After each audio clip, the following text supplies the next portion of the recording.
conversation with God. Have a dialogue with God. Hallelujah. Have a dialogue. A dialogue. Never miss it. Whenever you talk between a husband and wife, love get close. The child and the parent never share.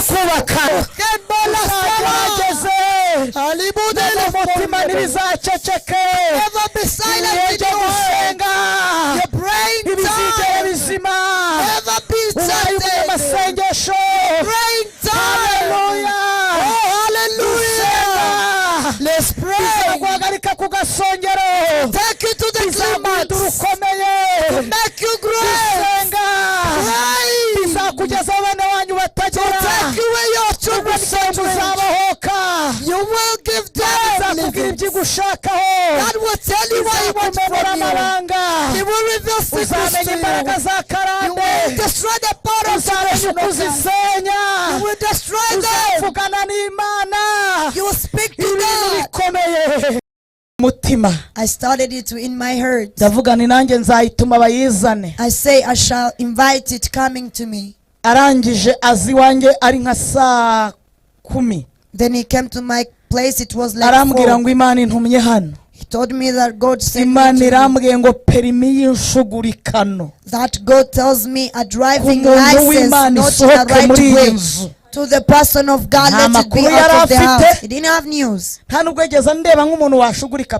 he didn't see me like a person who can trick it to God. He told me that take that driving license out. Because God wants to glorify Himself. And you work for your driving license and you got it. I said, did God really do wrong to me? I thought about heaven can urge you have a call about this driving license. But after getting famous, and somebody told me that look at what God was telling you.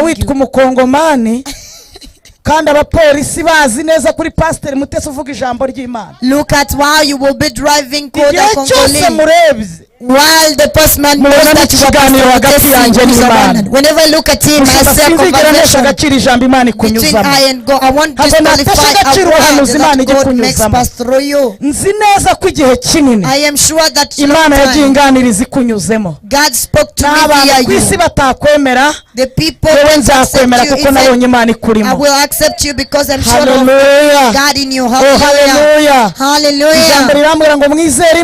The word tells me that believe in God, believe in His prophets.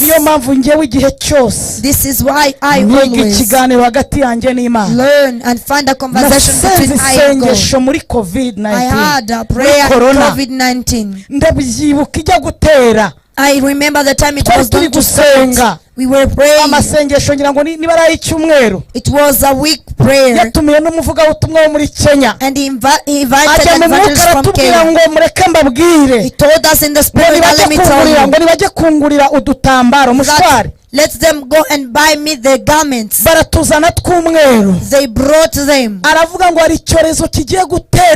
He said that there is a disaster which is going to attack the world. That let and everyone have his handkerchief and take it to the door or the window and move around 10 times confessing the blood of Jesus, as it happened to the spy in the place of Rahab. And he said, he who this disaster shall come to, and find a sign of blood on his house, will not enter.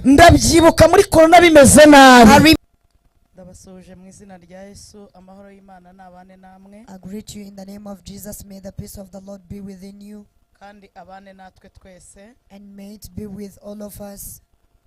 We thank God who takes us on today in 9 days of receiving our Hebron.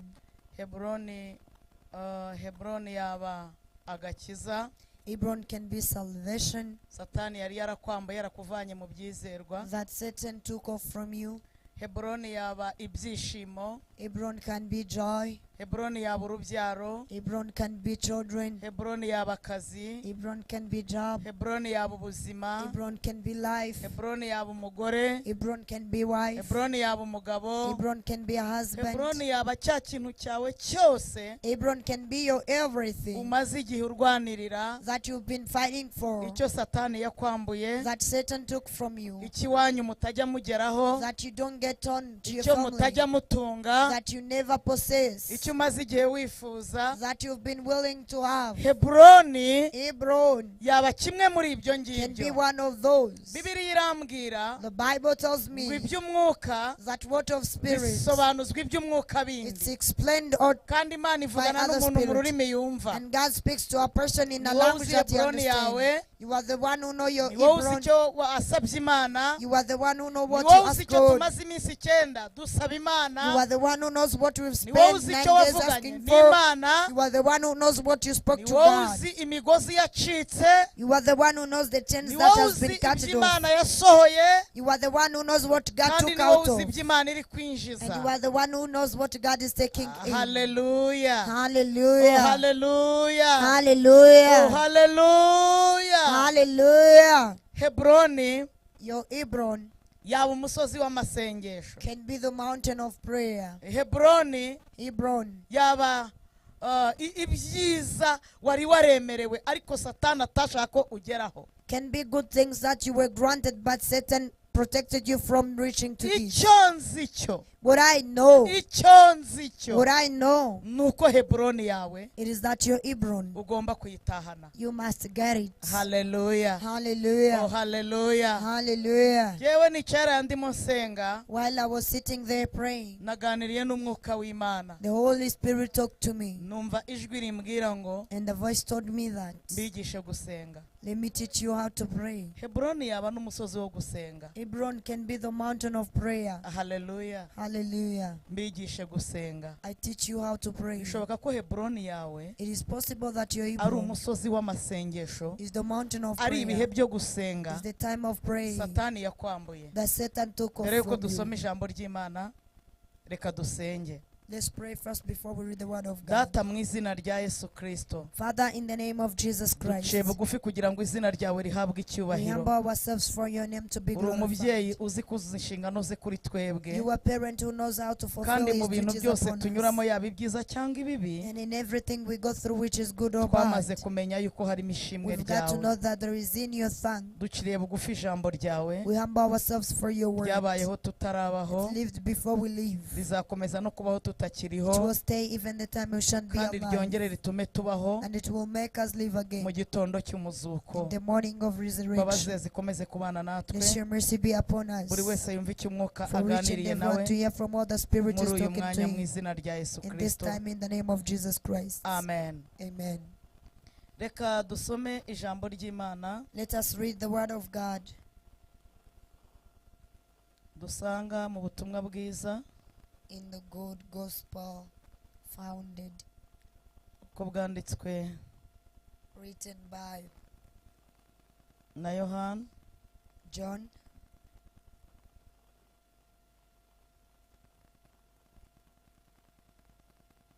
ubutumwa bwiza uko bwanditswe na Yohana, in the good gospel written by John,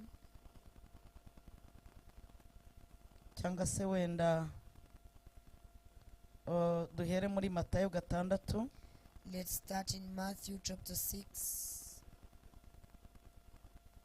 kuva ku murongo wa 9. from verse 9. Haranditse ngo nuko musenge mutya muti data wa twese uri mu ijuru, izina ryawe ryubahwe, This is then as how you should pray, our Father in heaven, hallowed be your name. ubwami bwawe buze, ibyo ushaka bibeho mu isi nk'uko biba mu ijuru. Your kingdom come, Reka your will marangize be. wenda ukomeze.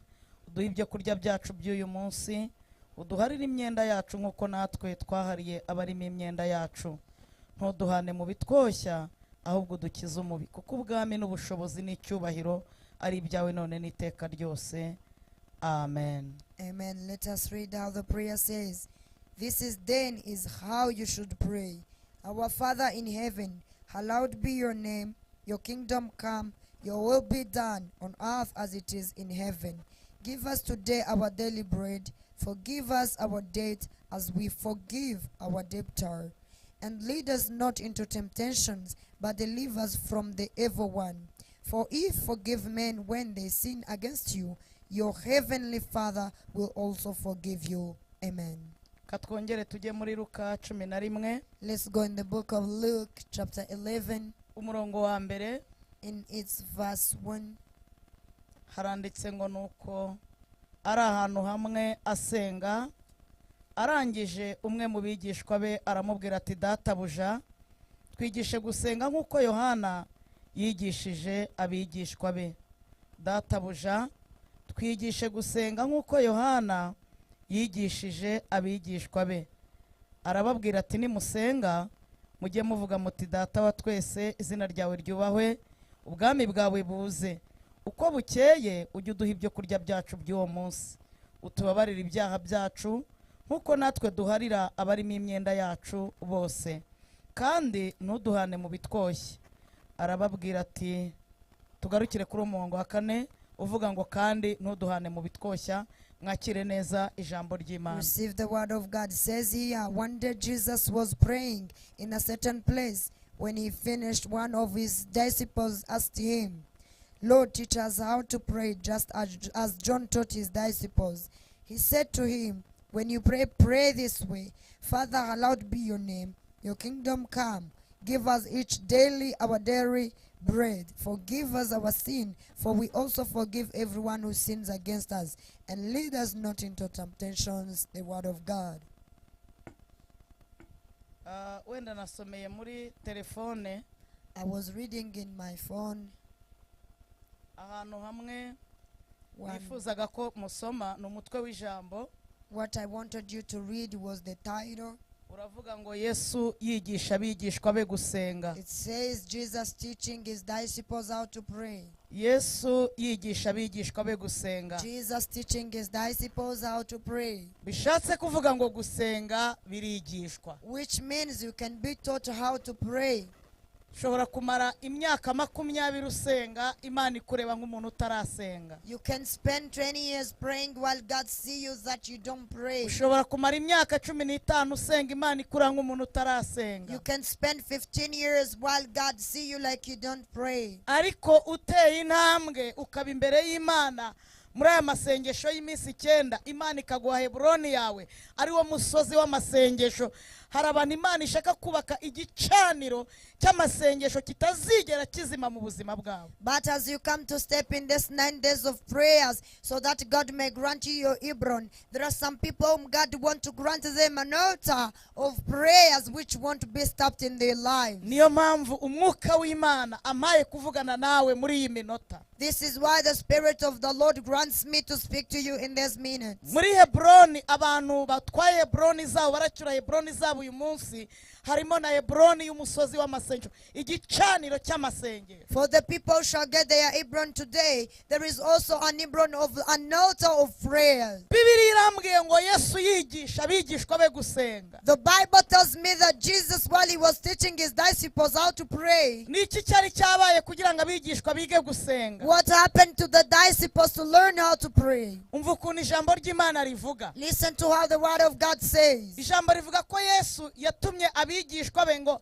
abaha ubushobozi n'ububasha bwo gukiza indwara zose no kwirukana abadayimoni bose. The word says that God gave his disciples the power and capability to cleanse out the demons and heal the illnesses. Arangije arabatuma. Then after he sent them, Ngo amare kubatuma, hari abigishwa ba Yesu hakaba n'abigishwa ba Yohana. and after sending them, they was divided into two. There was disciples of John and disciples of Jesus. Abigishwa ba Yohani bahagurukira mu mwuka w'amasengesho kuko Yohani yari yarabigishije gusenga. The disciples of John stood in the spirit of prayers because John taught them so. Abigishwa ba Yesu bahagurukiye mu mwuka w'ibitangaza, ariko ntago bari bazi gusenga. But the disciples of Jesus stood in the spirit of miracles, but they didn't know how to pray. Bose baragenda bajya mu kazi. All of them, they went in the work. baragenda bwa mbere birukana abadayimoni mu izina rya Yesu. Abadayimoni baragenda, They went first, they cleansed out demons in the name of Jesus, and they were cleansed out. bakajya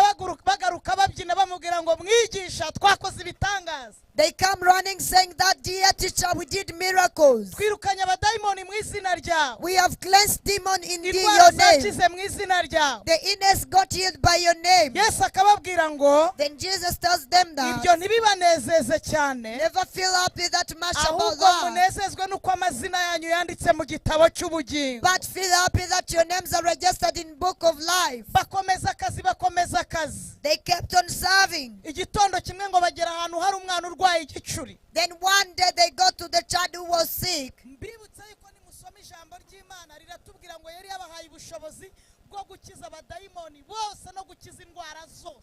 And let me remind that if you read the word of God, it will tell you that he gave them the capability to heal all the illnesses. Baragenda bajya ku kazi, bajya kuri tere hamwe n'abigishwa ba Yohana. They went to the field with the disciples of John. Abayohana bagakora ibintu byakwanga bagapfukama bagasenga. Those of John, they tried to work. If they fell, they kneel down, then they pray. Aba Yesu bakabibona ko abayohana bari gusenga. Those of Jesus says they see that those who belong to John are praying. Ariko bo ikibasengesho cyari kitarabageraho. But for them, they didn't know what the reason for them to pray. Bibiliya irambwira The Bible says ngo bageze ahantu hari umwana urwaye igicuri, that reaching to the child who was sick, basenga nk'uko bari basanzwe basenga, they prayed like how they used to pray. kandi bari barirukanye abadayimoni barenze igicuri. And they cleansed the demons which was greater than what Birukana belongs in dayimoni that w'igicuri child. yanga kugenda. They cleansed the demon in the child, but it fell to them. Igicuri kirabananira. They failed to cleanse this Babandi demon. bari bakoze ibitangaza mu izina rya Those who Yesu. did miracles in the name of Jesus, Nta cyaha bari bakoze, they didn't sin, nta kazi bari bananiwe, they didn't fail any job. bari babikoze nk'uko bari basanzwe babikora. They did it as they used to do it. Ariko igicuri kirabananira. But they failed to cleanse the demons in this child. Baricara baribaza, They sat and they thought, ni iki kitubayeho? what's happening to Ko us? abigishwa ba Yohana bari mu kazi, The disciples of John, they're working kandi ko bari gukora ibintu neza. and they are doing well. Ni ikihe kibazo tugize? What's the problem that we Baricara have? bakora inama, They gathered a meeting. baravuga bati ariko They said, but uwadutumye the one who sent hari us, ikintu atadukoreye. there is something he didn't tell Yadukoreye us. ibintu bine, He did 4 things ariko to hasigaye us, icya gatanu. but one thing remained. Baravuga ngo icya mbere They said, number first, yaraduhamagaye, he called us. icya kabiri Number second, aradutoranya, he selected us. icya gatatu Number 3, aduha impano, he gave us gifts. icya kane Number 4, aradutuma. he sent us. Ariko hari icya gatanu But there is atatwigishije. number 5 that he didn't teach us. Ntabwo He yatwigishije didn't teach us gusenga. how to pray. Nubwo dufite bine, Even though we have ariko 4, hari ikibura but there is what we ngo tube missing twuzuye for us to be complete. nk'abigishwa ba Like the Yohana. real disciples of John. Abigishwa ba Yohana The disciples of John barahamagawe, were called, baratoranywa, they were selected, bahabwa they impano, were gifted, baratumwa, they were saved, bigishwa no they were gusenga. taught how to pray. Ariko twebwe But us, dusanze hari ikibura. we find we have missing something. Bakora inama, They gathered a meeting. baravuga ngo turabigenza gute? They said, what shall we do? Tuzi igihe asengera, We know the time he prays. tuzi amasaha yo We gusenga. know his time of praying. Mwebwe muze tugende, You just come, we go. dusubireyo We go back. n'abarangije gusenga. Then if he done by praying, Umwe muri twebwe one of us ari butwivanemo,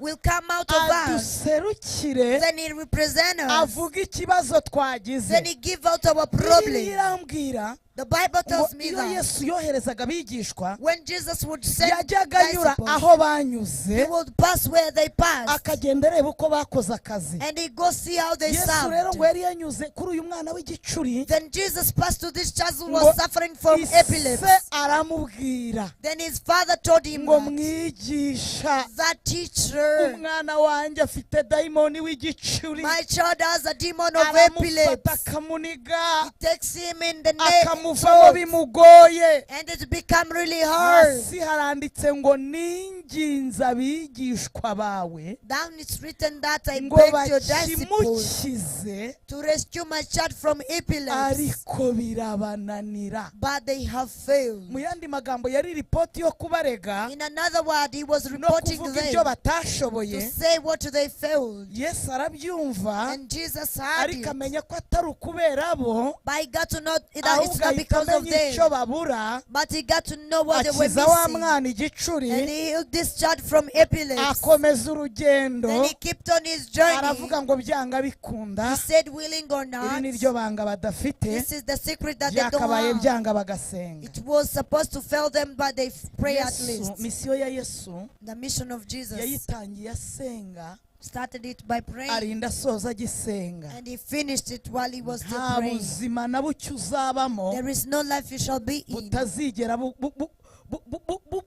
bubaho udasenga. Ubuzima bwose uzabamo every life you shall be in buzagusaba amasengesho, will dedicate you prayer. yaba ubuzima twita bwiza, If it's life what we call good, yaba ubuzima bw'amahoro, if it's life what we call peaceful, nabwo barasenga. it really requires you to Muririmbyi pray. yuzuye umwuka wera A singer full of the Holy aravuga ngo Spirit niyambuye umubiri upfa said, taking off this dead nambaye body, kudapfa iteka, taking on living ubwo low, nibwo nzasezera this is when I shall ku bihe farewell byiza byo my good gusenga. moment of praying, Bivuga ngo uzasenga which means you shall pray kugeza ku mwuka wanyu till your final muzahumeka, breath that you shall have. uzaba ukiri You will umunyamasengesho. be a prayerful person. Gusenga Praying, ni ubuzima bw'umukristo, it is the life of a Christian. uko ifi iba mu mazi yayavamo igapfa, As the fish live in water, niko if it's out of n'umukristo water, it yavuye mu fails. masengesho apfa. This is how a Christian out of prayers die. Gusenga ni ubuzima. Praying its life.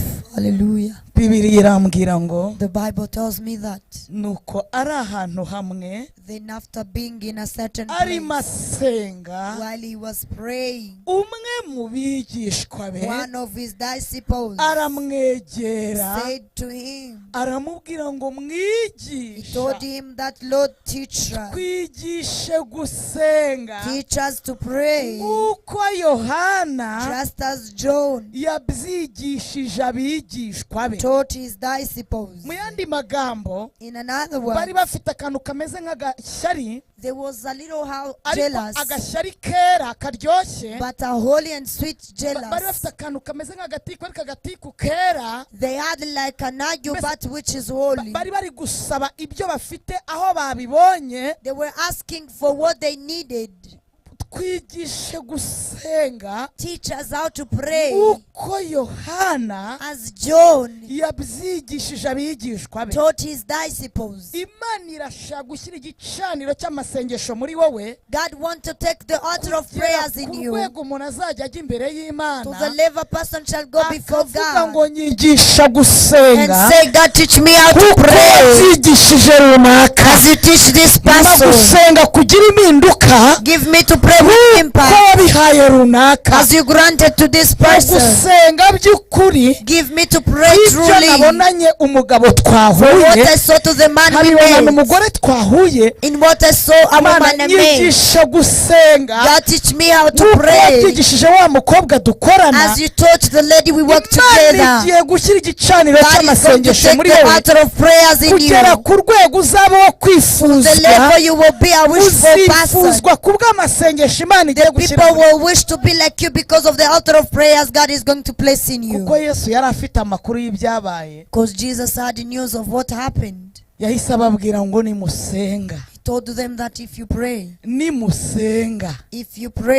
mujye muvuga. say. Mu yandi magambo, In another word, gusenga ni ukuvuga. praying, it's all a speaking. Nimusenga mujye muvuga. If you pray, say this. Isengesho ni ikiganiro kiri hagati yande nande. The prayer is a conversation between who and who. Nimusenga If you pray, mujye muvuga say muti that, Data wa twese.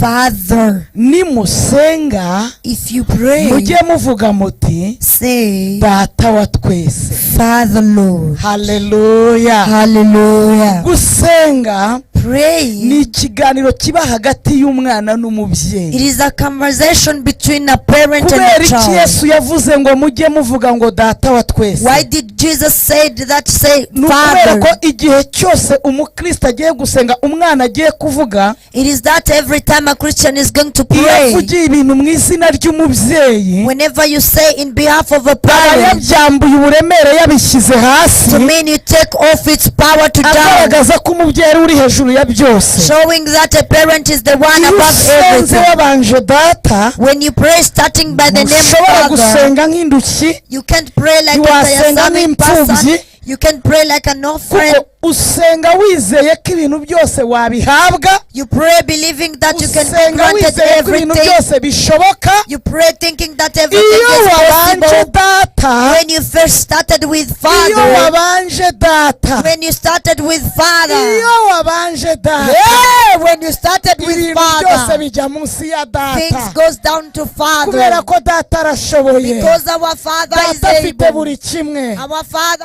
data has ashoboye everything. byose. Our Father is Iyo almighty. wasenze uvuga When you pray data, saying iyo ari we Father, wabanje mu when you isengesho took ryawe, him forward in your abanzi prayer, bajya hasi ya the data, enemies goes down to ibyago Father, n'amakuba bijya hasi ya data, troubles and trials goes down to Father, umubabaro n'agahinda ujya munsi ya the data. sorrow and hardships come down to Father. Satani nakwambura iki kintu, If Satan steal from you this thing ukamburwa gusenga ubanje data, and you miss to pray starting with Father, uzasengera mu iterabwoba ry'abadayimoni, you will pray in trouble of demons. uzasenga nk'indushyi, You will pray like terrified uzasenga person and nk'udafite assuming person. kirengera, You will pray like a person with no one to uzasenga rescue. nk'udafite You will uwabwira. pray like a person who doesn't have who Ariko to tell. nimusenga mujye But if you muvuga pray, please say, data wa twese. that's Father, Lord Almighty, Haleluya. hallelujah. Data, Father, babanza data. they started with Father. Umwana baramubwiye ise n'umupilote, They told one child whom Father is a pilot. abantu bagira ubuntu bwo kugenda mu kirere. The people was lucky to fly. Yes, Lord, hallelujah. Murabona hari ukuntu iyo muri mu kirere You see, when you are in air, ujya kubona ukabona indege ifite nk'ukuntu ikubise ibintu by'ibikuku, you see and you see somehow the flight is meeting some obstacles. twebwe hari n'igihe yigeze no kuba imeze nk'ihagaze. But for us, sometimes it happened that it was like Noneho hari ukuntu stopped. bahita batanga amatangazo y'uko ikirere kitameze neza, mwongere mwambare imikandara. There is a way they give out announcement saying that please put on your belts. Babwira umwana ngo ambara umukandara ntabwo bimeze neza. They told a child to put on a belt because it wasn't good. Arababaza ngo papa wanjye niwe ugitwaye indege? Then the child asked, is it my father who's still driving? Papa aracyatwaye indege cyangwa yabiretse hari undi muntu uyitwaye? Is it my father who's still having Baramubwira ngo ni papa a wawe. driving? They told him that Arababwira is ngo a nimba ari father. papa ntagire umuntu unyambika He umukandara. said, please, if it's still my father who's driving, Papa wanjye ntabwo nobody's indege about yamunanira. to take a belt on me because my Ninyambika father can umukandara. fail. Don't take belt on me. Bishatse kuvuga iki? Which means what? Igihe cyose umwana Every time a arebera child umubyeyi we looked his mu parent bushobora byose. in almightiness, Umwana yigeze arira, a child cried baramuhoza aranga, and they stopped the child but arangije failed. aravuga ngo mama ncece kuzangurira imodoka. Then the child asked, Mom, can I Kandi stop crying? iwabo Then you bari buy mu for me buhungiro. a car. And at the place that was in refugee. Murumva umwana n'umubyeyi, You got a parent and a child. umwana ararebamo kera mama nigeze kumwira ngo amitike njye ku ishuri, nigaga icyo gihe nigaga ntaha, Last time I asked my mother to give me a transport ntega because buri I munsi. used to go at home from Ibiryo school byo ku every ishuri day. byari byarananiye, I failed to eat food at school. mbwira mama ngo nampe amafaranga y'itike ampe n'amafaranga y'ibiryo. I asked my mama to give me money for food and money Arambwira ngo for uyu munsi transport. yayabuze. She told me that she failed to Arambwira get mama nta it. mubyeyi ubura amafaranga. I told her, Mom, no man Mana can miss umubyeyi money. yabura amafaranga. I told her, Mom, no mom can miss money. Arambwira ngo kandi mute nawe uzabyara abana bawe bakubwire gutya. She told me that Mutesi will give birth and their children will tell you like Numvaga that. ko nta mubyeyi wabura amafaranga. I felt like no parent Murimo can miss murumva money. umwana ku mubyeyi. You got a child to a mother. Umwana igihe cyose ari imbere y'umubyeyi Every time whenever child is before asaba a yizeye mother, guhabwa, you ask trusting that your atitaye mother ku or your buremere father bw'icyo asabye, cannot fail to give kuko you azi ko something umubyeyi we abifite without byose. thinking about how everything is hers. Nimusenga Whenever you you mujye pray, muvuga ngo data say Father, data Father, data bari buza mbere. for the Father to come Iyo first. habanje papa Whenever it's sad, Father, abagome n'abagambanyi nta gaciro baba bagifite. enemies and betrayers don't have Iyo power. habanje data When it started with Father, amadeni ntago aba the akiremereye. debts never be heavy to Iyo you. habanje data Whenever it starts with Father, ubupfubyi n'uburushyi n'uburwayi n'urubwa orphans, bya bintu byose uri sadness, kurwana nabyo illnesses, all those things you fight with, bihita bibura uburemere. it disappeared, no more have strength. Data, Father, data wa twese our Father, ni Lord, papa w'abagufi n'abarebare, is the Father of ni short se w'inzobe people, n'ibikara, Father of brown ni and se wabize black, n'abatarize, Father of ni educated se and wabubatse illiterate, n'abatubatse, Father of married of those who ni are not data wa married, twese, Father of ni all, se w'abashoboye n'abatarashoboye. Father of all who Ni are umubyeyi able ubemera and those who bose. have been able, a Father to ntabwo everyone. arobanura ku butoni. He never Mujye discriminates. muvuga muti data wa Say twese. Father of all. Ndashaka kubaza umuntu nkurikiye I want to ask a question to the ngo person mbese who's wowe following me. ubanza nde? That who come first Iyo to ugiye you? gusenga ubanza nde? When you're going to pray, who come first to you? Twige gusenga. Let's learn how to pray. Aho kumara imyaka 100 nsenga, Instead of spending 100 years nsenga nabi, praying wrongly, nasenga umunsi umwe ariko ngasenga I can neza. pray one day, but I pray in a good Ntabwo way. habanza baranyanga, It doesn't start with the baramvuga, they speak ideni rya about me, banke, the debt of the ndi bank, imfubyi, I am an umugore orphan, yaranyanze, the wife umugabo left me, yaranaye, the husband left mana me, we, oh God, gereza, oh agahinda, jail, all this umubabaro. sorrow, all these hardships Ibyo and ntabwo sorrow. babibanza, They don't start with all babanza that. data. We start with Iyo Father. turi kuvuga data, When we are talking about ibintu Father, byose bita agaciro, everything loses its bigatakaza cost uburemere. and it loses its weight. Ibigeragezo byose ukabona bimeze You nk'udupapuro. see the trials like Kubera iki? papers. Why? Papa niwe utwara abatware. Our Father is a Papa driver niwe of ushoboye all fathers. byose. Our Father is Urugamba niwe almighty. uruyoboye. Our Father is the leader of this Turabatsinzi ndetse no fight. kurushaho. And we are victorious and rather. Nimusenga If you mujye pray, muvuga please say muti that. data wa twese. Father. Haleluya. Hallelujah. Twese All of us. ni ijambo rikomeye. It is a great Harimo word. bamwe wemera n'abo utemera. There are some you understand and those who you don't understand. Muri twese harimo abo ukunda n'abo udakunda. There are those you love and those you Muri don't twese love. harimo abo wiyumvamo n'abo utiyumvamo. There are those you feel Muri friendly and twese those you harimo don't feel mwamborotse muri friendly. telefone n'abo muvugana. There are some you blocked on your Muri phone and twese others you harimo didn't know. n'abakugiriye nabi. There are those who did Harimo wrong to you. n'abakubabaje. There are those who None ko ari pained data you. wa twese muragira ngo tubigire So what you gute? want us to do is Ni our data Father is the Father wa to all of twese. Mu yandi us. magambo, In other nta words, matiku nta nzangano, there is no nta hatred, ni there is no data wa misunderstanding. He is the twese. Father of all of us. Haleluya. Hallelujah. Izina ryawe ryubahwe. Hallowed be your name. Bisobanuye iki? What does it mean?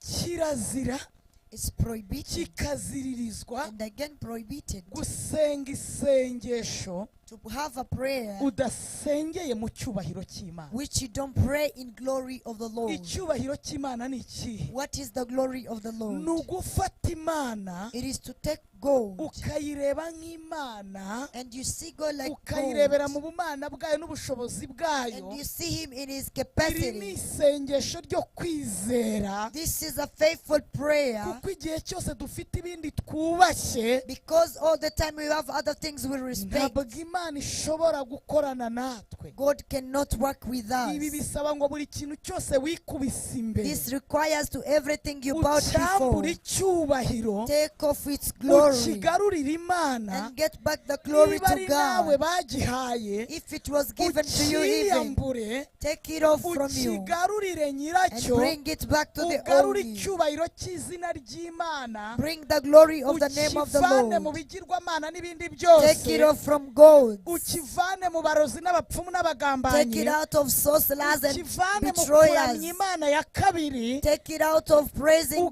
ugarure gods. icyubahiro Bring cy'Imana, back the glory of God. bivuze ngo iki? Which means what? buri kintu cyose wakoze Everything you have done. kigatesha izina ry'Imana icyubahiro, And it took off the glory of the urabanza Lord. ugahagarara You have first to stand ukongera ukubaka icyubahiro and build again the cy'Imana, glory of God. ukongera ukagarura icyubahiro cy'Imana, And you bring back the glory of God. ugasengera mu cyubahiro Then you pray cy'Imana. in the glory of God.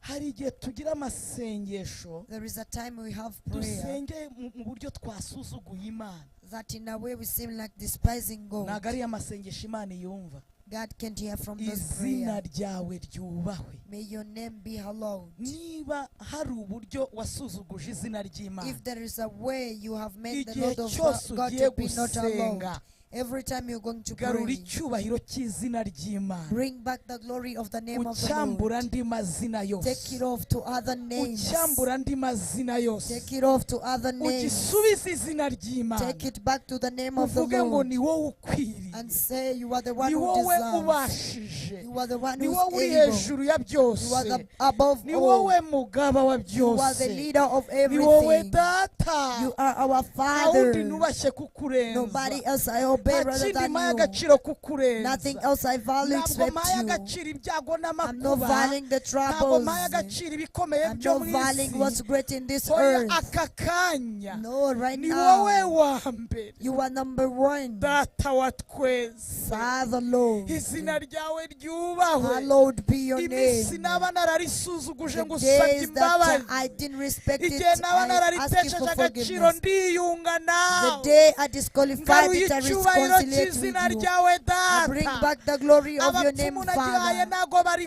Those souls as I bagikwiriye, gave it to you don't abo deserve nahaye it. icyubahiro cyawe ntabwo bari bagikwiriye. Those I gave you hari glory abo to, they don't napfukamye deserve it. ndaramya kubw'indamu There are you I knelt batabikwiriye, for and I worship mbere yo today. kugira icyo mvugira imbere But yawe, before I do anything ngaruye before you, icyubahiro I bring back cyawe, your glory. izina ryawe May ryubahwe. your name be hallowed, Lord.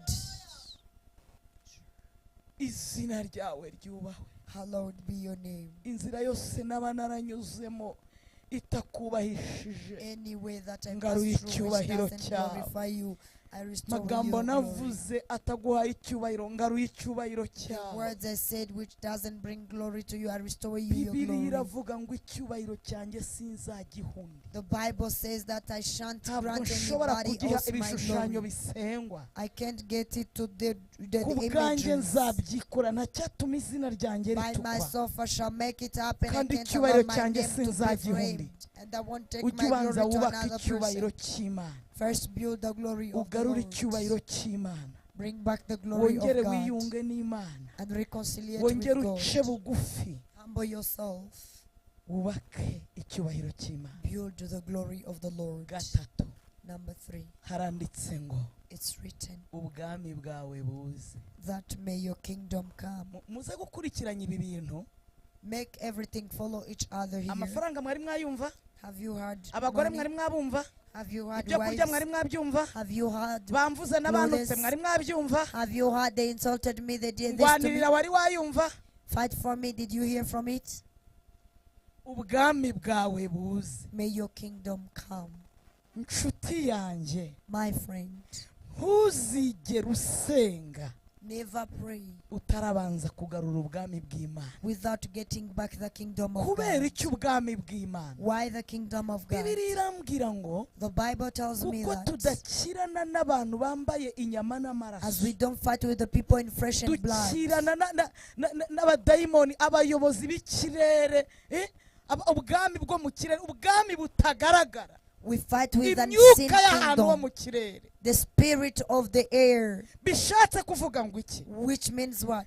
impamvu tugomba guhagarara mu bwami bw'Imana The reason why we need to stand ni in the uko tuba kingdom mu of God bwami is because we live in the kingdom buhangana n'ubundi bwami. that fight against with ni other intambara kingdoms. ibera mu mwuka. It is a spiritual ubwami battle. bw'Imana nibwo butuneshereza ubwami bw'ahantu hatagaragara, We y'imyuka got ahantu successful hatagaragara. to the kingdom of God, which is cyose every time uzasenga utari mu bwami you bw'Imana shall pray not in the kingdom of God, uzajya ufata intambara z'umwuka you will take the spiritual battles uzirwane mu mubiri. and fight them with this Ibintu physical turwana nabyo effort. ntibigaragara. What we fight with is unseen, Bivuga ngo ngiye ngukubise urushyi kuko nkureba, which means if I can slap you because I see you, warunyishyura nkagukwepa, and if you want to pay back to me, birangira I wikubise escape you. hariya. To me, you fail there. Niki gituma tugwa iteka? Why do we always fail? Dushaka gufata akazi ko mu bwami, We need to take the job in the twarangiza kingdom, tukakikorera. then we do it for Kandi iyo ourselves. twahagaze mu bwami, And while we stand mu in the mahame kingdom, y'ubwami, in the principles of the ubwami kingdom, bw'Imana the kingdom of nibwo God, it buturwanirira. is what fight for us. Ntabwo ari twe turwana. It is not us who fight for Abana bo mu ourselves. bwami, The children in the ubwami kingdom, buvuga the bataravuga. kingdom speaks before they Ubwami speak. burahangana. The kingdom goes Iyo against each kingdom. basinziriye, Even whenever you can be sleeping, ubwami buba bubagose. the kingdom surrounds Turi them. abana bo mu bwami. We are the children in the kingdom. Uzongere Never again kwitesha agaciro, disqualify yourself, ujya kurwana, going to fight, guhangana, being niba against. uzi kuri umwana wo mu bwami. If you're sure that you're a child in Ubwami the bwa kingdom, so the kingdom of your father bukandagira ahantu mbere y'uko uhakandagira. steps somewhere Ubwami before you bwa step so there. The kingdom of your father, butura ahantu mbere y'uko ujya kuhatura. it's got to live you Ubwami before you bwa live somewhere. so The kingdom of your father, burakuzengurutse bucunze umutekano. it surrounds you for your security. Ubwami bwawe buze. May your kingdom come. Iyo duhagaze mu mahame y'ubwami bw'Imana, When we are in the principles of duhita the dutesha kingdom of agaciro God, amahame y'ubwami bwa Satani. we disqualify the kingdom of the Data devil. wa twese, Our Father, izina ryawe ryubahwe, may your name ubwami bwawe buze. be honored and may your kingdom come. Wafashe data ukamugira data, If you take Father and you make him ukamusubiza Father, icyubahiro cye, and you get back his honor, ugahita uhagarara mu bwami, and you stand in the kingdom, ukaba umwana wo mu bwami. and you become Ni a iki child in the gikurikiraho? kingdom. So what's going to be next? Hakurikiraho ngo It's now next on ibyo kurya, ibyo kurya the meal. biza nyuma ya data, It comes after Father, bikaza nyuma It y'icyubahiro, after honor, bikaza nyuma y'ubwami. and it comes after kingdom. Ijambo riravuga ngo mubanze The word says start with, mushake ubwami bw'Imana start seeking for the no kingdom of God gukiranuka and kwayo, righteousness of the Lord. nibwo ibindi byose This is when muzabyongererwa. everything shall come like an Iyo addition. Satani yaguhumye amaso, When the devil closes your eyes, ubanza ibintu you start with things mbere yo kubaka ubwami bw'Imana, before you build the kingdom of ugasenga God. amasengesho adashobora gusubizwa. Pray the prayers which can be Ubanze replied. mushake ubwami Seek bw'Imana for the kingdom of no God first gukiranuka kwayo. and his righteousness. Ibyo nimuba mubifite, If you have that, ibindi byose the rest muzabyongera. will be addition. Ibi bizakurinda iki? What will this protect you from? Bizakurinda gusenga nk'indushyi. It will protect you to pray Aya like mahame a nuyamenya, sacrifice. If you know these principles, isengesho rizijyana. your prayer will take itself in. Uduhe ibyo kurya, uko bukeye ujye uduha ibyo kurya byacu by'uwo munsi. Give us today our daily bread. Ibyo kurya byacu, Our daily bread. ibyo kurya byacu.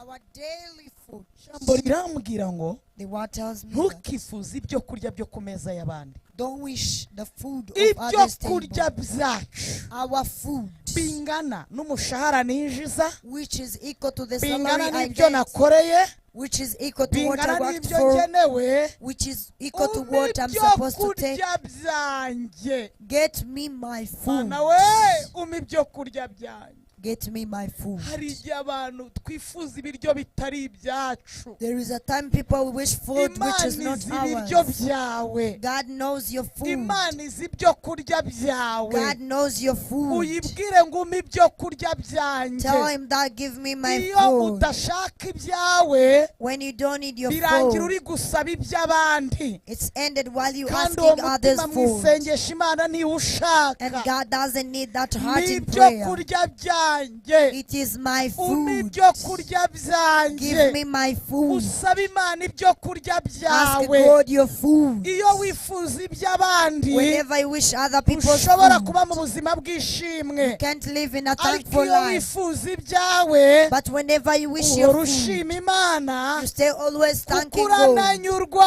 because you feel umpa like ibyo it's kurya sufficient to you. byanjye Get me my aha food. hagendana n'ukwizera k'umuntu This works with faith of ibyo a person. wizera What you believe ibyo in, wita ibyawe what you call ibyo uri yours, gusaba imana what you asking God, nibyo igomba kuguha is what shall grant you. niyo mpamvu This is why gushaka ibya runaka asking somebody's kandi food afite uburyo abyizera akabyakira while he has the way he believes ushobora and kuzarinda get upfa utabibonye you can die without umpa getting ibyo kurya it. byanjye Get me my umpa food. ibyo kurya byanjye Get me my food. umpa ibyo kurya byanjye Get me my food. haleluya Hallelujah. haleluya Hallelujah. ibyo kurya byanjye nemerewe The food that have mbibutse been ko hari ibintu allowed. twemerewe n'ibyo tutemerewe Let me tell you that there is what we mbibutse ko hari allowed ibyo and what we twemerewe are kunywa not n'ibyo allowed. tutemerewe Remember that there are ujye drinks we usaba allowed imana and what iguha we not umugisha w'ibyo allowed. wemerewe Ask God to give you what you ibyo allowed. kurya byanjye Your food. ibyo kurya byanjye Your food. umpa ibyo kurya byanjye Grant me my bread daily. ntukifuze Never wish ibyo kurya the food byo ku meza y'abantu of other people's table. imana iguha ibyo kurya byawe May God give you food. zamura kwizera Raise your faith. niwifuza iby'abandi uzifuza bike kandi uzifuza nabi If you wish other people's food, you zamura will have kwizera wrong ube wishes. wowe Raise your faith and usabe believe. nkawe Ask like you. wizere nkawe Believe like usenge you. nkawe Pray like umpa you. ibyo kurya byanjye Give me my food. haleluya Hallelujah. ukifuze Never wish ibyo kurya the food byo ku meza y'abantu of other people's table. data My Father. agufitiye ibyawe Father has igihe what you cyose have. uzajya usaba Anytime you shall ask, uzajye wongeraho ngo byanjye I don't mind. haleluya Hallelujah. dawidi yigeze asenga Once David prayed aravuga ngo mpa ibyo kurya ahubwo umpa ibyo kurya binkwiriye and he said, give me food which ujye I usaba deserve. imana ibigukwiriye Ask God for what you imana izi deserve. ibigukwiriye God knows what you imana deserve. izi ibigukwiriye God knows what you deserve. hakurikiyeho gatandatu On 6, hakurikiyeho gatanu on 5. kane ni ibyo kurya 4, it's food. gatanu utubabarire 5, it says, forgive us ibyaha byacu our debt, ko natwe as we also duharira abarimo imyenda yacu bose have forgiven our debtors. muri make utubabarire In another word, forgive us nk'uko natwe as we do. kirazira kikaziririzwa It's prohibited mu isengesho in a prayer gusaba imana to ask God ibyo udashobora gukora what you can't do. mana umbabarire God, forgive me nk'uko nanjye as I forgive. imbabazi usaba imana The forgiveness you ask zibe for ziri God ku rugero rw'izo watanga be to the level like what you can give. ibintu usaba imana What you ask bibe God biri ku rugero rw'ibyo be watanga to the level of what you can give. umugisha Bless me nk'uko nanjye as I too umuha abandi bless others. umpa amafaranga Give me nk'uko money nanjye nyatanga as I give it to umpa others. gukomera Give me to be nk'uko nanjye strengthened nifuza gukomeza abandi because I wish to strengthen others. isengesho ryawe Your prayer, ntuzongere gusaba imana never ask God ibintu udatanga what you don't give kubera out. iki Why? imana ntabwo iduha ibyacu Because God never grants us imana what? iduha iby'abandi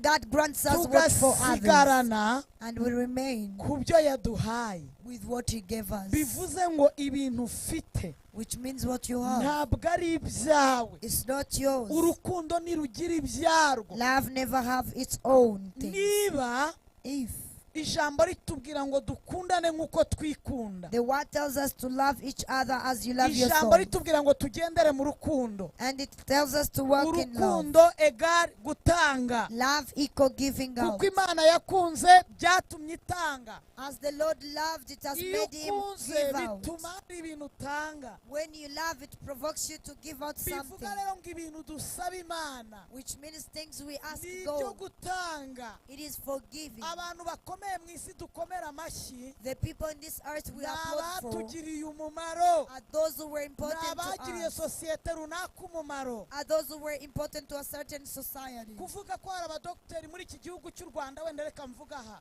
To say that there are doctors in this country of Rwanda abadogiteri tubasha kuvuga whom we can mention their names. bubakiye ku mazina y'abo bavuye. They are built on the names of those they use. abantu iyo tuvuga ngo runaka ngo habaye imodoka nziza, ni izo waguzeyo, izo abantu bagurayo, nibyo byubakiyeho. When we say that somewhere there is a beautiful car, it is because from where iyo you tuvuga ngo buy. runaka ni umuhanga, ntabwo ari we bifitiye inyungu, abo yeretse ubuhanga abo yagiriye umumaro. Whenever we say that someone is wise, it's not because of him, but those he has been important for. nta muntu ukomezwa n'icyo yimariye, umuntu akomezwa n'ibyo yamariye abandi. You can't be strengthened by what you do for yourself, but what you do for ntuzongere others. na rimwe gusaba Imana ibintu bidafitiye umumaro abandi. Never again ask God for something which is not important niba to usaba Imana others. ubwenge, ni ubwenge bugirira umumaro abandi. If you ask God for wisdom, it is wisdom which is important to many niba uri people. gusaba Imana ibifatika byo mu isi, ubutunzi bwo mu isi, ni ubugirira umumaro abandi. If you ask God for treasure in this world, it's what might be important to other people. utubabarire nk'uko Forgive us as we forgive. bivuga ngo mu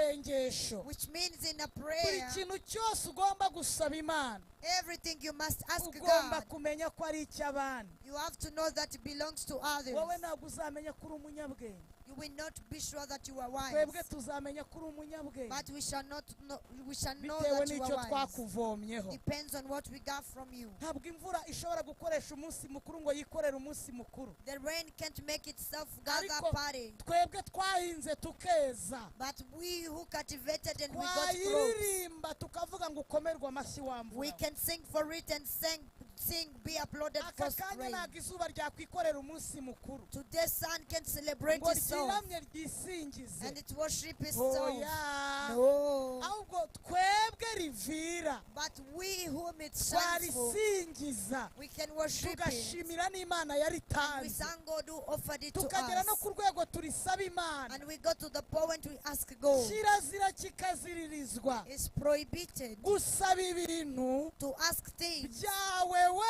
for wenyine. yourself only. ujye usaba ibintu Ask things bifitiye umumaro abandi. which has importance to iyo Imana others. ikubonyemo abandi, When God sees in you others, gutekerereza abandi, thinking about others, gusengera abandi, praying others, kuzirikana abandi, others, remembering kurwana others, ishyaka ry'abandi, fighting by kuvuga zealousness neza for others, abandi, speaking good about kubaka others, abandi, building others, gushakisha icyagira umumaro abandi. seeking for what can be important to Imana others. ihita ikubonamo kamere yayo, God sees His characters igahita in you, ikubera umuterankunga and He ukomeye became cyane. your sponsor. ntabwo ushobora gutera imbere You cannot igihe prosper cyose muri we hatarimo abandi. while in you there are not other abantu people. bateye imbere The people who has ni prospered abatekerereje are abandi, those who thought about nibo others. bavumbuye ibintu bikomeye, Those are those who got na to know n'uyu what's munsi hers. bagitera imbere. And do that still ariko igihe prospering. cyose wumva ko ibyo ushaka But every time you will feel like ari what you ibyawe need, atari iby'abandi, it's yours, not for others. ntabwo uzigera ubibona. You will not find them. Imana ifite iby'abandi God has what for igomba others kukunyuzamo ngo bahereze. that shall come through you so that you can take it to them. amafaranga wariye ni ayawe, Money you ate, it's yours. ariko ayo wahaye abandi But what you gave niyo others, azakugirira umumaro. this what will be important for ntabwo you. Imana izakubaza ibyo wakoresheje, God shall not ask you what you use. Imana izaguhembera ibyo wakoresheje mu bandi. God will award you for what you use in igihe others. cyose usenga Every time you pray, ujye usaba ibintu wakorera abandi. ask for things which can be useful to others. iryo sengesho Imana yumva. This is the prayer that God niyo hears mpamvu from. ijambo rivuga ngo That's why the word says gusenga uko umwuka ashaka. that pray as how the Spirit ya expects you masengesho to yo pray. guhirika amabuye The prayers of taking down the baragapfa stones, baragatsindwa. they may die, they may fail. Mana uzabasebye, God make them get Mana ashamed. bazabibone, God let them see it. nzabishima hejuru. I will feel proud to them. ayo ngayo amatwi y'Imana bameze gutya. The ears of God are closed on ntabwo such Imana ijya prayers. iyasubiza, God cannot answer such prayers kuko Imana si umugome ni umubyeyi. because God is not that much bad, ntabwo but Imana is a ifite ibintu byo parent. guha abana ngo bahangane. God does not have things to give children to be Imana against each ifite other. ibintu byo guha abana ngo bashyigikirane. God has things to give His children iyo to abantu support bahangana each ntabwo ibyo other. bafite bihimbaza Imana. When people are against each other, what they possess doesn't worship iyo God. abantu bahangana ibyo bafite ntabwo bigaragaramo ishimwe ry'Imana. When people are against each other, what they have doesn't show the glory or thanks of God. ariko iyo bashyigikirana But whenever you support each other, ibintu barimo bigaragaza gukomera kw'Imana. things you are in shows the greatness of nta God. na rimwe uzigera utera imbere There is no single day you shall prosper. igihe ubayeho mu buzima bwo guhangana n'abandi kubw'ishyari. While you live in a life of fighting against others because of jealousy, mbasige mbemeze I become first, I convince them, I do this, I do ariko this. igihe cyose uzahangana no kuzamura abandi. By the time you'll be fighting by raising others uko up, uzamura umuntu niko nawe uzamuka. as you raise other person, this is how you got raised. uko uhereza abantu ibintu niko nawe ubyakira. As you give other people things, this is how you receive it. haleluya. Hallelujah. ahanyuma haravuga ngo My ending, it says, kandi ntuduhane mu bitwoye. they never forsake us in our ntuduhane temptation. mu bitwoye.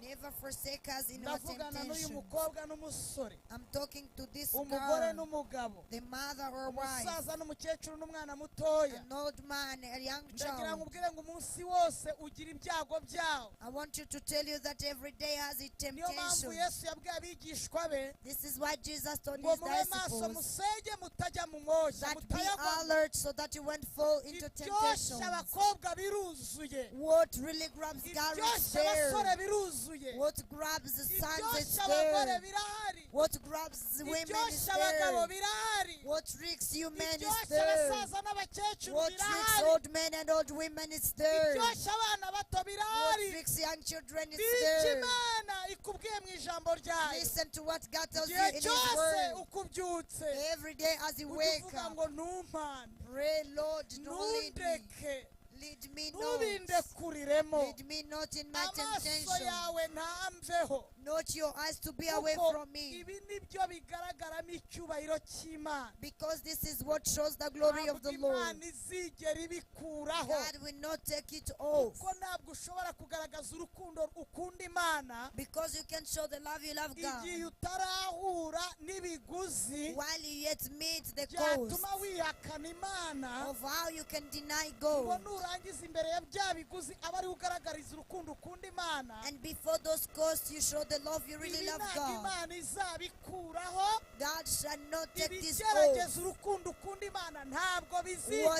tries the bivaho, love that you love God will not be taken ahubwo off. mu But isengesho ryawe in your daily prayer, ntumpane mu binyushye. say, Lord, never Ntumpane lead mu me binyushye. into my temptations. muririmbyi yuzuye umwuka wera While the singer was full of the Holy Spirit, aravuga ngo mu gihe hagize icyaza, he said, while something come, mu yandi magambo icyo ari cyo cyose, in other words, in everything, ntitaye ku byo kizaba kizanye, regardless to whatever it shall bring, ntitaye ku byo kizaba kinyereka, regardless to whatever it will be showing me, Mana mu gihe kizaba kije God, in whenever it comes, gifite gahunda yo kunesha inzira yawe, having a plan of misdirecting me in your nigishake way, kizabe kizanye ibyo nari narabuze byose, even though it can bring what I've been missing for so long, cyangwa kikandemerera muri urwo rugendo rwanjye or mfite. it become heavy to my journey. aravuga ngo uzaze He said, please, Lord, uce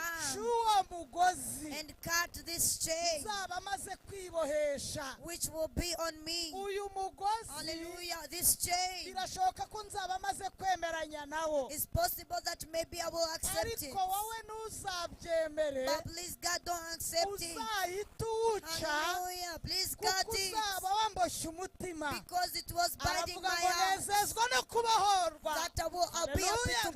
ko free. ngukorera. Hallelujah, so that I can serve you Hallelujah. set free. Ntuduhane mu bitwoshya. Don't let us go Dawidi into yavuze ijambo temptation. rikomeye. David said a great Aravuga word. ngo nagushakishije umutima wanjye wose. And he said, I looked at you with my whole heart. Ntuzemere ko nyoba inzira zawe.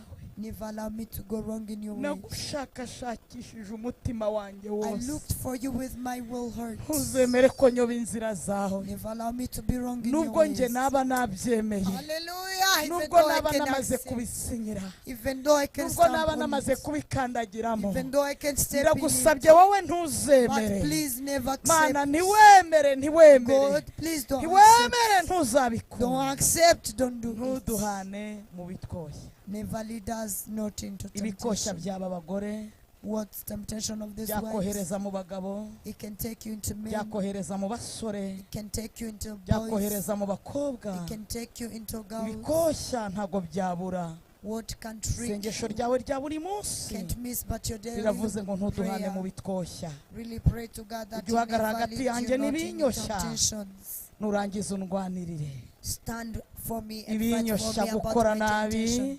What robs me to ibinyoshya do kujya wrong? kuraguza, What robs me to go ibinyoshya and source me? kwangana, What robs me to have ibinyoshya hatred? amacakubiri, What robs me to ibinyoshya have kuba umunyamoko, discrimination? ibinyoshya kuba indaya, These temptations ibinyoshya of kuba being wickedness, umusambanyi, being prostitute, ibinyoshya being kuba drunkard. umusinzi, What takes me to ibinyoshya drunkenness? kwihorera, What robs me into ibinyoshya revenge? kwirwanirira, What robs me of ibinyoshya fighting for my behalf? guhakana, What robs me to be ibinyoshya kwanga abantu, a prostate? ibinyoshya gusebanya, What takes me into despise? ibinyoshya kutanyurwa, What robs me not being ibinyoshya satisfied? kwanga bene wacu, What robs me to hate my ibinyoshya kudafasha relatives? umuryango, What robs me to know my ibinyoshya family? kudakunda uwo What twashakanye, robs me to not love my ibinyoshya partner? kudafasha abana banjye, What robs me to know my ibinyoshya kwanga children? umugore wanjye, What robs me to hate my ibinyoshya kwanga wife? umugabo What wanjye, robs me to hate my ibinyoshya husband? kwakira ruswa, What robs me to receive corruption? ibinyoshya kuba umugambanyi, What robs me to be a ibinyoshya, betrayer? What robs ibinyoshya, me? What robs me? ibinyoshya. What robs me? Ntudutererane mu bitwoshya. Don't let us fall into Ibitwoshya temptation. birahari What tempts us is ariko real, ntudutererane. but don't let us. Haleluya. Hallelujah. Gusenga birigishwa. Praying, it's being taught. Nimusenga If you pray, mujye muvuga ngo data, say, Father, izina ryawe ryubahwe, be your ubwami name. bwawe buze, May your kingdom come. uko bukeye ibyo duha ibyo kurya byacu, Lord, be your name, your kingdom come. Your will tubabarire be nk'uko done. natwe tubabarira, Forgive us today as we uduharire forgive nk'uko natwe others. duharira, ntuduhane mu bitwoshya, Hallelujah. ntuduhane mu bitwoshya. Don't let us fall into temptation. Gusenga birigishwa. Praying really teach. Imana itwigishije gusenga. Let God teach us how to pray. Iri sengesho ntirizajye kure y'amasengesho yawe. Let's not allow Ngaya this prayer mahame to yo be far from gusenga. our prayers. This is the Ngaya principles of mahame yo praying. gusenga. These are principles Ugomba of praying. gusengera mu cyubahiro cy'Imana. You have to pray in the glory Niyo of the mpamvu Lord. uzasanga abantu bamaze kuzamura kwizera. This is why you will find people who was Bizera ibintu raised bikomeye into faith. tukabaseka. They believe in great Bizera things and ibintu we bikomeye laugh at bakabona them. ibikomeye tukavuga ngo bajya ikuzimu. They believe in great things Kubera and if they iki? get them we say they go to Bizeye hell. Imana Why? nka data. They believed in God Uri like hejuru our y'ibintu Father. byose. He is above everything. Wabasha kubaha byose. Wabasha Hallelujah. kubafatira Who byose. can give them Wabasha everything? kubageza kuri Who byose. can take them to Data wa twese everything? mwiza. Our Father, Bamwizeye Lord. biri ku rwego rwo They hejuru. believed Him on a higher Ntibakira ibyo station. bizeye. Receive what they believe Ntimukavuge ngo in. bajya ikuzimu. Never say that they go to hell. Data. Data. Father. Data. Father. Uhereye none ufite data. From today you have a Ntabwo Father. uri imfubyi ntuzongere gusenga nk'imfubyi. You're not an orphan, never pray Ntabwo like an watawe orphan. ufite data. You are not rejected, you have a Naho isi Father. yakwanga ufite data. Even though the world can deny you, but you Uhereye have none ujya Father. usengera mu cyubahiro cya data. From today pray in the honor of Usengere mu our bwami Father. bwa data. Pray for the kingdom of the Lord. Hallelujah. Hallelujah. Oh, hallelujah. haleluya Hallelujah. data afite ibyo kurya byawe bikwifuza iby'abandi Our Father has your food. uzajya Never guha wish for ibyawe others. iterambere ryawe He will grant you your prosperity. data afite imbabazi Hallelujah. wahereza n'abo wananiwe kubabarira Hallelujah. God shall grant data you afite ibyo kuguha ngo forgiveness. uhereze abantu God has what to nicyo give you and give kizaguhindura others. umukire This is what will make you data wa twese treasure. haleluya Hallelujah, our data Father. afite ijisho rikurebera mu bikoshya Our Father, as the eye sees you into ntazaguhana temptation, ntazagusiga He ntazakureka will never leave you or forsake you. data haleluya Hallelujah. oh haleluya Hallelujah. oh haleluya Hallelujah.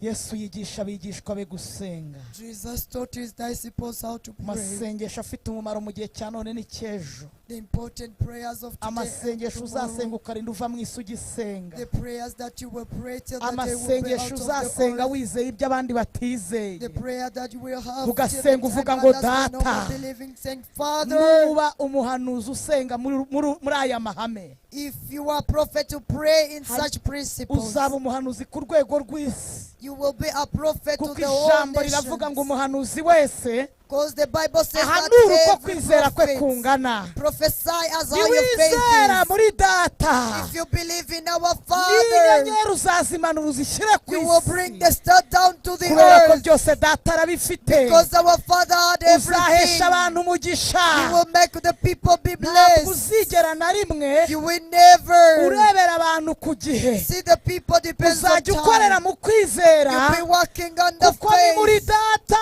Hallelujah. muri Because in our data data hari Father, byose our Father is harimo all. iterambere There is harimo prosperity. kuzamurwa There is being harimo buri raised. kintu cyose There dukeneye is everything that we need. ibyo bintu byose birahari Everything we need is there. haleluya Hallelujah. oh haleluya Oh, hallelujah. utubabarire nk'uko natwe Forgive us as we forgive. ntuzongere gusaba imana ibintu udakora Never ask God for what you don't do. nurambura ibiganza ugiye gusaba If you stretch up your hands in time of asking, ujye ubanza umenye niba ushobora no kurekura please be sure whether you can give out ayo niyo something. mahame Those are the igihe cyose principles. ikiganza cyawe kitarekura Every time when your hand can ntuzigere give out, unatega ugira ibyo usaba never open it up asking rimwe for na rimwe imana anything. igiye no kuguha Sometimes when God is going irabanza to give you, ikakwaka He first take off from ibyo you. bintu imana ijya ibikora God do that. hari igihe imana izakwaka One time God shall take off kandi things ishaka from you kuguha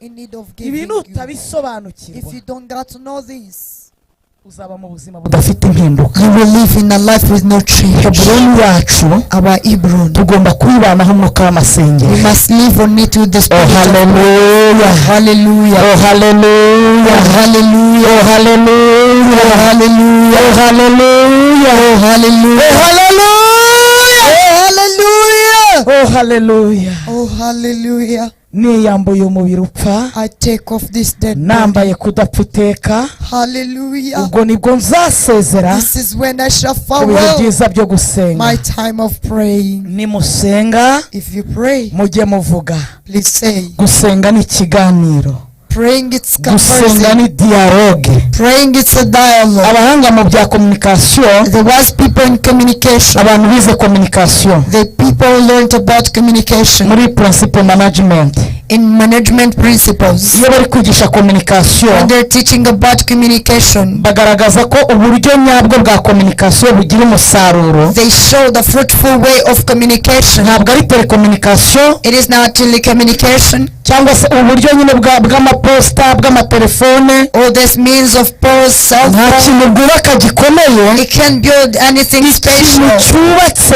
isi but what is now in earth, kubaka imibanire and it made this kubaka living, amabizinesi and it built businesses, kikubaka insengero and built churches, kikubaka and umuryango it built ni family. dialogue It is a dialogue. dialogue Dialogue. niba ushaka gutera imbere If you want to prosper ushaka imibanire yambaye hagati yawe n'Imana and you have good connection with God, habeho ikiganiro have a dialogue with hagati God. yawe n'Imana Hallelujah. habeho ikiganiro Have a dialogue. dialogue A dialogue. ntizigera izima Never miss iyo it. ibiganiro byabuze Whenever you don't hagati y'umugore communicate n'umugabo between a husband and a wife. senyuka Love get close. n'umubyeyi bataganira The child and the parent nta kintu bashobora kubaka they can't build umukozi anything. utaganira na shebuja A man who doesn't ntacyo bashobora kubaka you can't reach to iyo anything. dialogue ibuze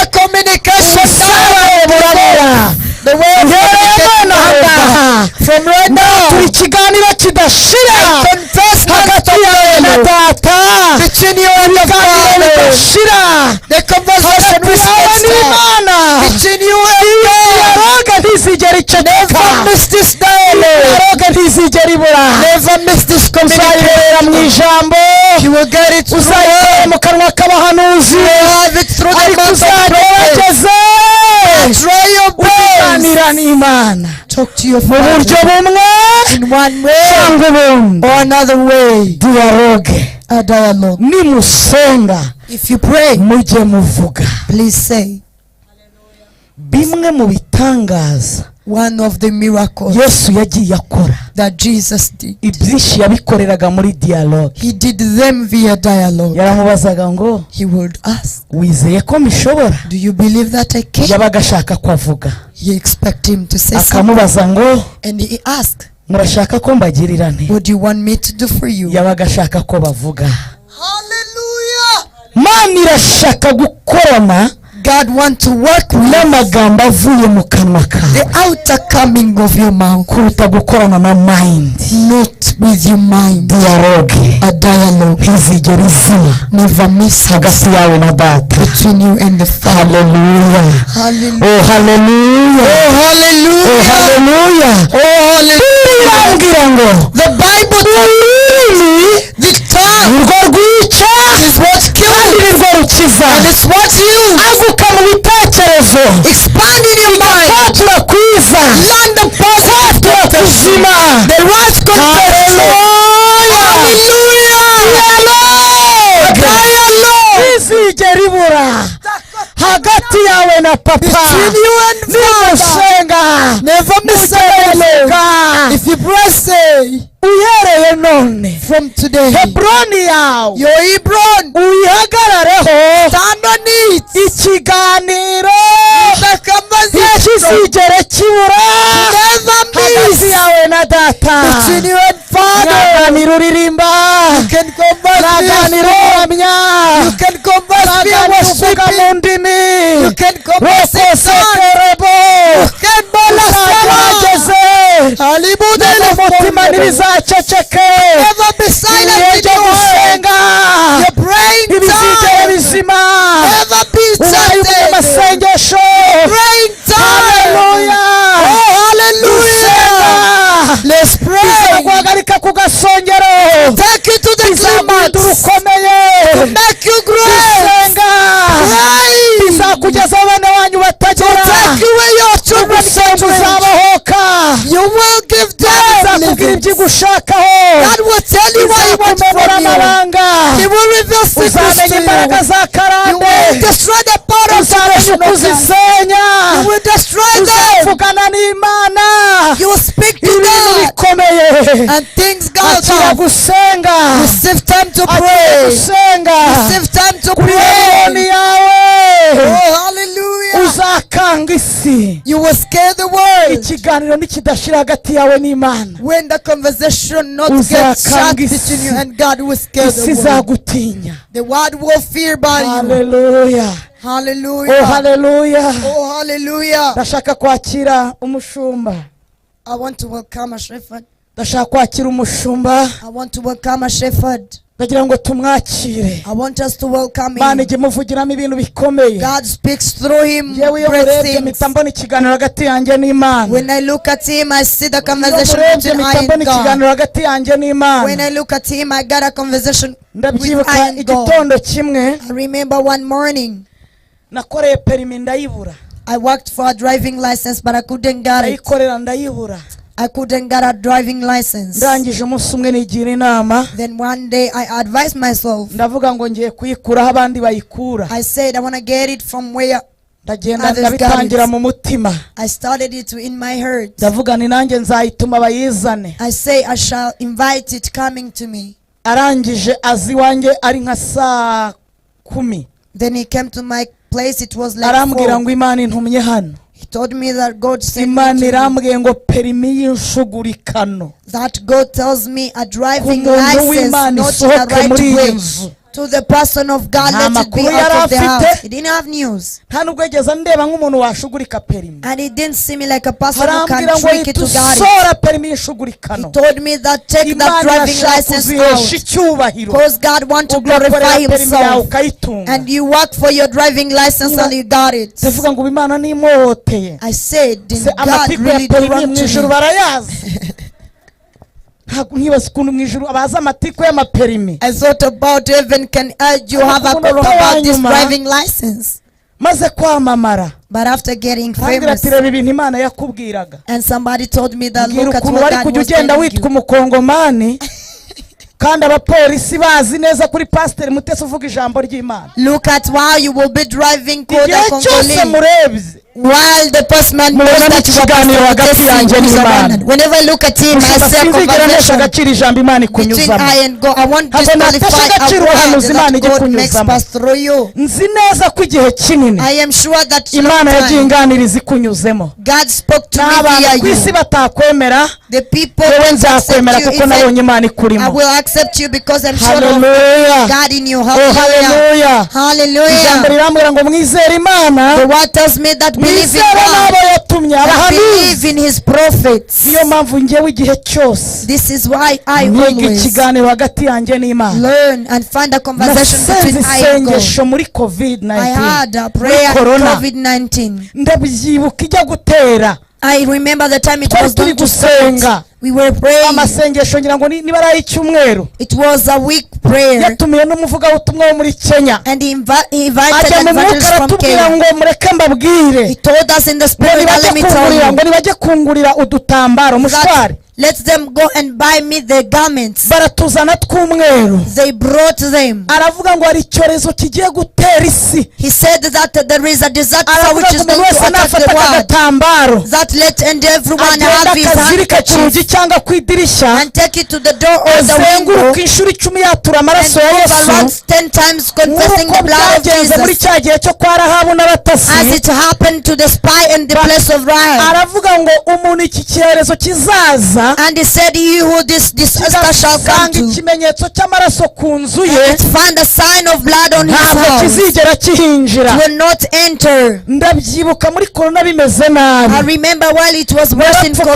Corona, mbwira Imana ngo Mana I knelt down and told wavuganiye God nanjye mu kanwa that k'umuhanuzi God, you spoke to me in ko the iki mouth cyorezo of a prophet, kitazinjira mu nzu that yanjye. this disaster won't enter in ndapfukama my house. ndasenga I knelt down and ndashimira prayed. Imana ko ibyo Imana yavuze I thank nabibonye. God that what God said, njyewe I ikiganiro saw it. n'Imana sinzigera ngitakaza I will never lose kandi that Imana communication with I izabimfashemo and God. ndabiyisabye. And I'm asking ijwi God to ryayo grant me this. ntirizaceceke mu May matwi his yanjye. voice never fail to speak mushumba in ndagira ngo my ears. nkwakire. I want to welcome Imana you. iguhe umugisha. May God kuri bless you. Heburoni In uyu munsi Hebron, ducyuye umusozi w'amasengesho. we got a mountain of prayer. Hallelujah. Hallelujah. Imana iguhe umugisha mwinshi cyane.